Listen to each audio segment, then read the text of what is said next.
Livro Nosso Lar, por Francisco Cândido Xavier, pelo Espírito André Luiz. 24. O impressionante apelo. Ligado ao receptor, suave melodia derramou-se no ambiente, embalando-nos em harmoniosa sonoridade, vendo-se no espelho da televisão a figura do locutor no gabinete de trabalho. Daí a instantes, começou ele a falar. Emissora do posto 2, de Moradia. Continuamos a irradiar o apelo da colônia em benefício da paz na terra. Concitamos os colaboradores de bom ânimo a congregar energias no serviço de preservação do equilíbrio moral nas esferas do globo. Ajudai-nos, quantos puderem ceder algumas horas de cooperação nas zonas de trabalho que ligam as forças obscuras do umbral à mente humana. Negras falanges da ignorância, depois de espalharem os fachos incendiários da guerra na Ásia, cercaram as nações europeias, impulsionando-as a novos crimes. Nosso núcleo, junto aos demais que se consagram ao trabalho de higiene espiritual, nos círculos mais próximos da crosta, denuncia esses movimentos dos poderes concentrados do mal, pedindo concurso fraterno e auxílio possível. Lembrai-vos de que a paz necessita de trabalhadores de defesa. Colaborai conosco na medida de vossas forças, a serviço para todos, desde os campos da crosta às nossas portas. Que o Senhor nos abençoe. Interrompeu-se a voz, ouvindo-se divina música novamente. A inflexão do estranho convite abalara-me as fibras mais íntimas. Veio Lísias em meu socorro explicando. Estamos ouvindo Moradia, velha colônia de serviços muito ligada às zonas inferiores. Como sabe, estamos em agosto de 1939. Seus últimos sofrimentos pessoais não lhe deram tempo para ponderar sobre a angustiosa situação do mundo. Mas posso afiançar que as nações do planeta se encontram na iminência de tremendas batalhas. Que diz? Indaguei aterrado. Pois não bastou o sangue da última grande guerra? Lísias sorriu, fixando em mim os olhos brilhantes e profundos, como a lastimar em silêncio a gravidade da hora humana. Pela primeira vez, o enfermeiro amigo não me respondeu. Seu mutismo constrangera-me. Assombrava-me, sobretudo, a imensidade dos serviços espirituais nos planos de vida nova a que me recolhera. Pois havia cidades de espíritos generosos, suplicando socorro e cooperação. Apresentara-se a voz do locutor com entonação de verdadeiro SOS. Vira-lhe a fisionomia abatida, no espelho da televisão. Demonstrava ansiedade profunda nos olhos inquietos. E a linguagem?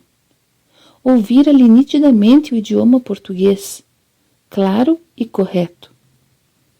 Julgava que todas as colônias espirituais se intercomunicassem pelas vibrações do pensamento. Havia ainda ali tão grande dificuldade no capítulo do intercâmbio? Identificando-me as perplexidades, Lísias esclareceu. Estamos ainda muito longe das regiões ideais da mente pura.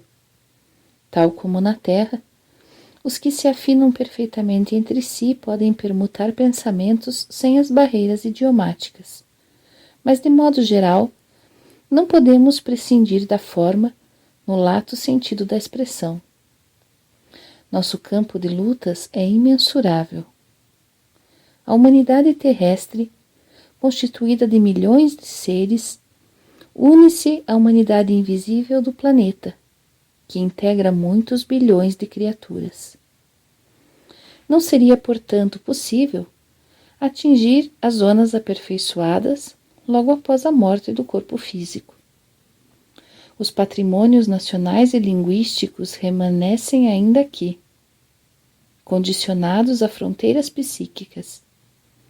Nos mais diversos setores da nossa atividade espiritual, existe elevado número de espíritos libertos de todas as limitações, mas insta a considerar que a regra é sofrer-se dessas restrições. Nada enganará o princípio de sequência imperante nas leis evolutivas. Nesse ínterim, interrompia-se a música voltando o locutor. Emissora do posto 2, de Moradia.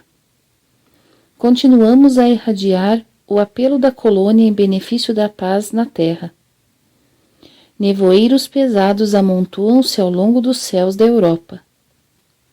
Forças tenebrosas do umbral penetram em todas as direções, respondendo ao apelo das tendências mesquinhas do homem.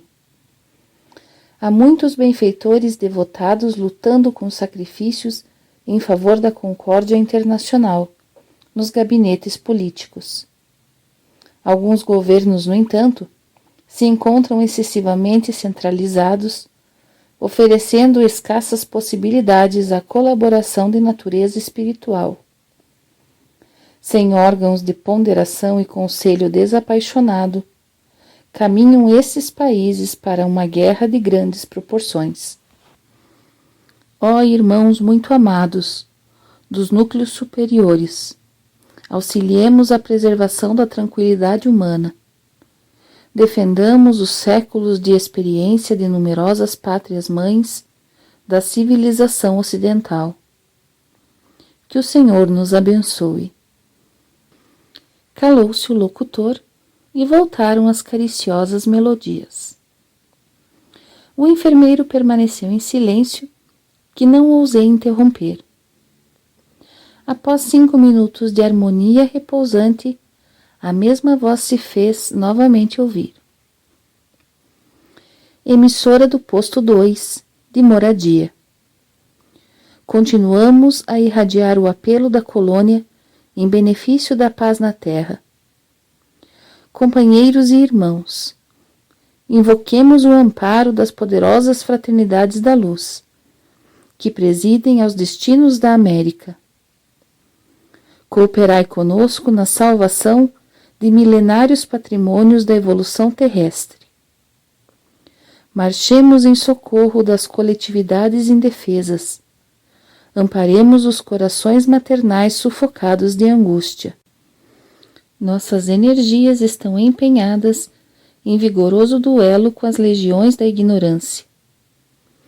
Quanto estiver ao vosso alcance, vinde em nosso auxílio. Somos a parte invisível da humanidade terrestre, e muitos de nós volveremos aos fluidos carnais para resgatar prístinos erros. A humanidade encarnada é igualmente nossa família. Unamo-nos numa só vibração. Contra o assédio das trevas, acendamos a luz. Contra a guerra do mal, movimentemos a resistência do bem.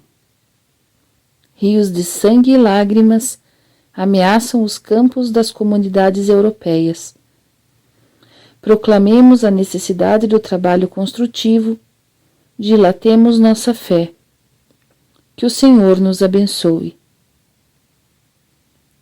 A essa altura, desligou Lísias o aparelho e viu enxugar discretamente uma lágrima que seus olhos não conseguiam conter. Num gesto expressivo, falou comovido. Grandes abnegados os irmãos de Moradia. Tudo inútil, porém, acentuou triste, depois de ligeira pausa.